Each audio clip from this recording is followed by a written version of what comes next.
Hey everybody, Pastor Greg here. I'm excited about life, and I know that you are too, because life is so good and it keeps getting better all the time. I hope you're enjoying the series that we're in this month, Hustle and Flow. We're going to get into the next message in a few moments, but I want to let you know about our prayer time. All month we're praying every day, Monday through Friday at 7 a.m. Eastern Time. Look at the info here on this graphic, and you have the call-in number. If you're not able to make it in the morning, then you can use the playback number and listen to all of the prayers each and every day. We're having an exciting time creating the momentum for the year, knowing the truth together as one community. Finally, I also just want to say thank you to everyone who's giving. We received so many messages from all over the country and all over the world. We shout out to Indonesia and shout out to Detroit. We are so grateful to receive your gifts and know that your gifts are continuing to support us in being the God experience and spreading this message of love and this message of peace all over the world.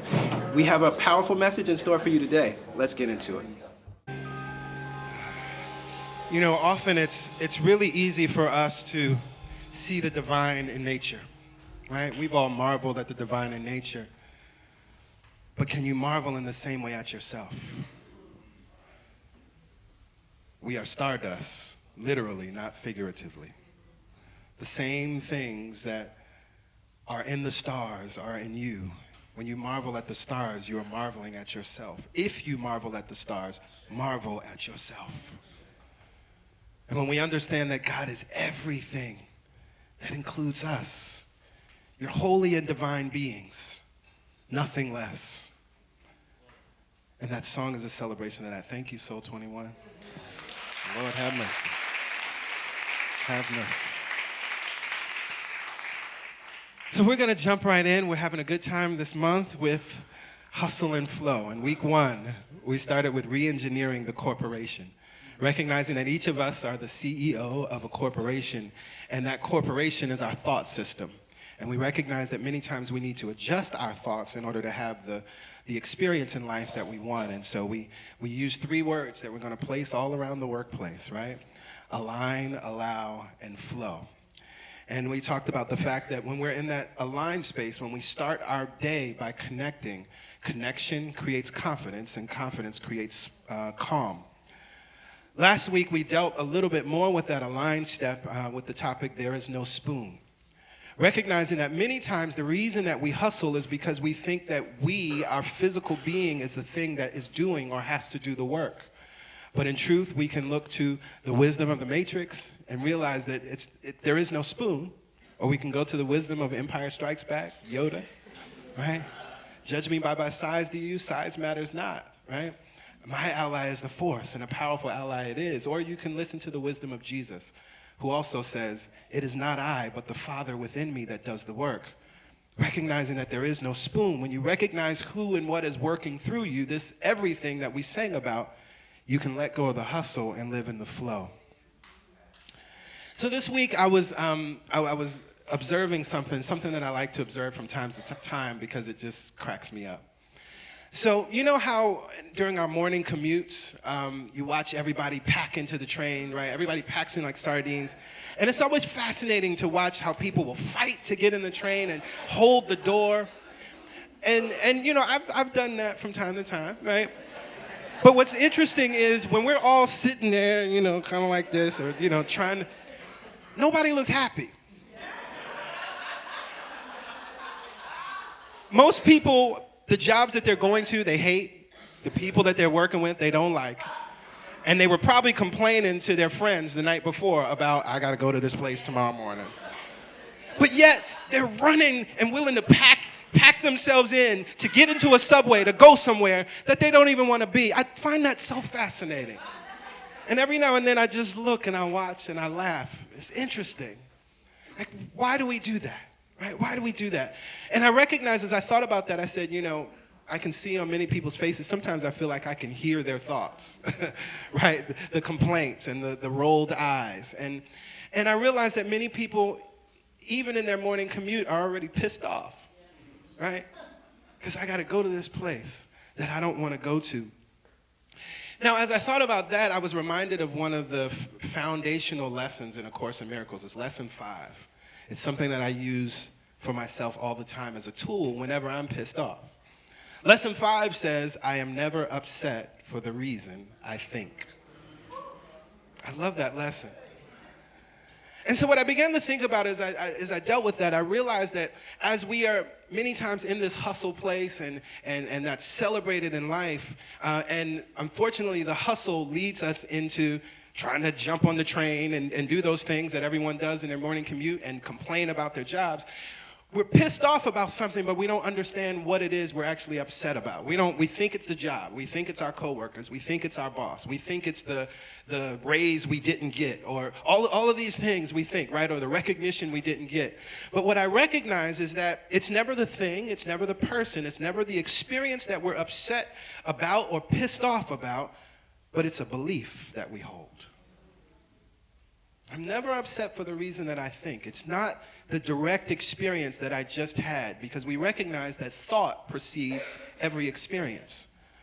So whatever experience we're having, it's related to a thought system or a set of beliefs that we've held about life or about our lives individually that then has led us to be pissed off. And so I recognize that if that is true, then there's some beliefs that we have to heal, and there's some forgiveness work that we have to do. In order to move from hustle to flow, we got some forgiveness work to do, y'all. But before we get into the forgiveness work, I want to get clear about what we're really pissed off about.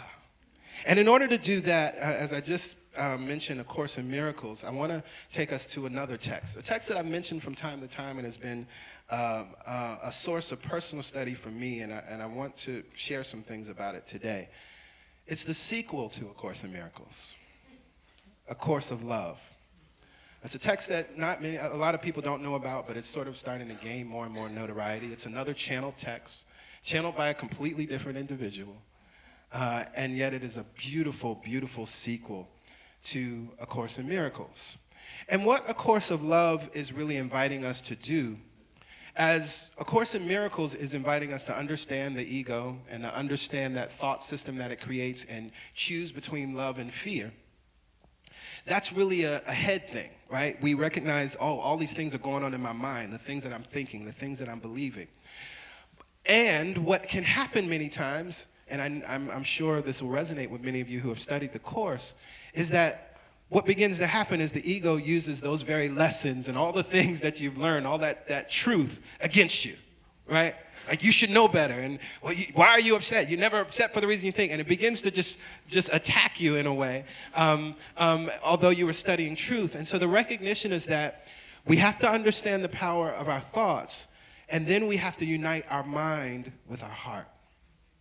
And by uniting our mind with our heart, then we can fully choose love over and over again over fear. And so in A Course of Love, it says this: the heart is needed to guide the mind in a way that it does not desire to be guided, a way that is one of joining, a way that does not allow the mind's separate stance, its rules, or its right answers. The heart is needed because it is who and where you are and responds in love to what is one with it. We are one heart and we are one mind. So we have to understand first how the mind works, and A Course in Miracles is brilliant in taking us through that path. And if you go read the text and go through the lessons, it's a beautiful path that it takes you through. And then we have to unite the mind with the heart, because the heart is where we are, as A Course of Love says. And it goes on and it says, and we are one heart and one mind. And it's through the heart that we actually connect, not through the mind. So this idea of what really pisses us off, A Course of Love goes deeper. And this is where we get into the forgiveness work that we have to do. Because again, as it's talking about uniting or joining, you'll read also in the text this mantra that you hear over and over again. As in A Course in Miracles, you hear, I am as God created me, over and over again. In A Course of Love, you'll hear, I dedicate all thoughts to union, which again has to be from the heart, this connected place. And so as joining is what the heart is asking us to do, we read this: joining rests on forgiveness. This you have heard before without understanding what it is you would forgive. You must forgive reality for being what it is. Reality, the truly real, is relationship. You must forgive God for creating a world in which you cannot be alone. Hustle. You must forgive God for creating a reality where you cannot be alone. You must forgive God for creating a shared reality before you can understand that it is the only one you want to have. You have to forgive this reality for being different than you always imagined it to be. You have to forgive yourself for not being able to make it on your own because you have realized the impossibility of doing so. You have to forgive yourself for being what you are. A being who exists only in relationship. You have to forgive all others for being as you are. They too cannot be separate no matter how hard they try. Forgive them. Forgive yourself. Forgive God. Then you will be ready to begin learning just how different it really is to live in the reality of relationship. This is heavy, y'all. Forgive them. Forgive yourself. Forgive God. Now, why is this interesting? This is so related to the hustle. And it took me back in my mind to, in week one, I shared what I called fake deep memes. And one of those memes that I read, it goes like this. The cost of success. Late nights, early mornings, very few friends, being misunderstood, feeling overwhelmed, questioning your sanity, being your own cheerleader. But guess what? Don't give up. It's worth it. Now, do you see how this relates to what we just read? You must forgive God for creating a world in which you cannot be alone. Hustle, the belief system of hustle is you got to get it for yourself. Nobody's going to give it to you. But the truth of life, reality is created in connection and relationship. That's the place of the heart. That's the level of the heart. And when we try to live against that, that's when we get pissed off. Because we're trying to live against reality, capital R reality. It goes on. It says, you must forgive God for creating a shared reality before you can understand that it is the only one you want to have. And then I love it. We also think about forgiving others. Because on a deep level, we understand that we're all connected. This everything that we've talked about, that we're one, that we live in a cosmos, not a chaos. Cosmos means unity, unified. Chaos is a bunch of different people doing different things against each other. And because that's the truth of life, because that's the truth at the depth of our being, and we know it, and then when someone in our life doesn't exemplify that or doesn't do the things that represent connection and represent that level of the heart, we get pissed off at them, naturally. But in truth, they're only reflecting our own belief. You must forgive God for creating a world in which you cannot be alone. And we've heard this, the hustle. Again, nobody's going to hand anything to you, which is saying you're on your own. There's no relationship. There's nothing supporting you. There's nothing helping you. You're all on your own. You got to get out there and get it for yourself. And even although this is a beautiful song and I love it, God bless the child that's got his own. We've heard that song and it's been used to empower people. But ultimately, it's been used to create separation. Because A Course in Miracles teaches us the very same thing. That's what we have to heal. The thought that we were ever separate from our source, and then because we think we're separate from our source, that's been why we create separation amongst each other in our lives in every imaginable way possible. Gender, sexual orientation, height, skin color, weight. That's all we do as humans. You can look all throughout human history, constantly trying to create separation, but it never works out, right? We continue to have problem after problem after problem after problem. And yet there's this thing within us that knows that, no, this isn't right. This isn't right. No, it's not supposed to be this way. Because we recognize that union, connection, cosmos, harmony, unity is actually the foundation of all life. And it's the beautiful part of life that life expresses in multiplicity. I use this example so often, and I think we were talking about this in 4Ts the other week. Our human bodies represent this profound, cosmic, mystical truth. If you were placed under a powerful enough microscope, you would not be one being. You would be trillions of individual universes called cells. That's what we would see. I would not see you as an individual person. Although that's what I see now. I see you now as one body, one being. But in truth, you are trillions of beings. Each with their own reality, each of them interacting in ways that you aren't even consciously aware of, having their own experience, right? You're not consciously aware of what's going on in your cells, and yet they're doing things right now. Having conversations with each other and walking around and moving around and spinning around and eating and seriously, all of these things, these little universes are happening right now, trillions of them as you, and yet you present as one. This is the profound mystical truth of why we say we are one with God and there is no separation between us and our source. God is one. At the source, God is one, but it expresses in multiplicity. We are the cells of God. We are the body of God. We are the humanity of God. But the reason we get pissed off is because we create a life and we create a reality that's completely against that truth. And when we understand that that's the underlying belief, when we whittle it all down, it's not what our coworker did or didn't do. It's not about I wasn't recognized on this project. It's not about I need to make more money or I didn't get this raise. It's not about I need 5 more clients. But it's about recognizing, wait, the truth of life is union and unity. So whatever it is that I need or whatever it is that I desire, I am literally connected to it right now. So I'm not reaching outside of myself for those clients. I'm not reaching outside of myself for that raise. I'm not reaching outside of myself for that employment. I'm not reaching outside of myself for that new experience in the workplace. I'm already connected to it. I dedicate all thoughts to union and recognize that there is no separation between myself and what I'm seeking. And so as I know I'm connected to it, I allow it. This is another way to look at this. I think I mentioned this one before, but it's funny to me. So this idea of recognizing that you're already connected to what you have. Everybody have food in their refrigerator at home?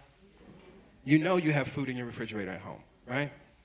Now, to make sure that you have the food, do you have to carry that refrigerator on your back and walk around? To make sure that you have your milk and make sure that you have your eggs or your whatever it is that you have in your refrigerator, you don't have to do that. You know you're connected to it and you're confident that when you decide you want whatever's in there, you can walk in and get it. Yes, yes.